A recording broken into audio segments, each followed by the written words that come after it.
Hello, কি অবস্থা? সবাই কেমন আছেন? ভালো। এই, কি ব্যাপার? ঠিক আছে।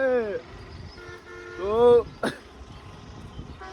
আজকে যে বিষয় নিয়ে আমরা আসলে ব্লগে আসলাম সেটা হচ্ছে আমাদের এলাকায় মানে দিন দিন ভালো লাগা শুরু হয়ে গেছে, ভালো লাগতে শুরু করেছে।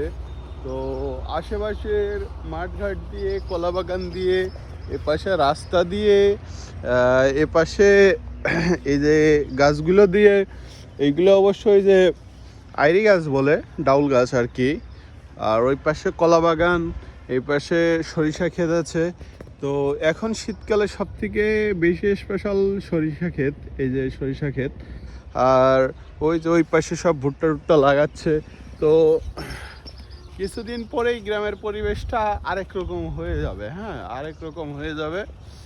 আর দেখার মতন কিছু বিষয় থেকে যায় গ্রামে।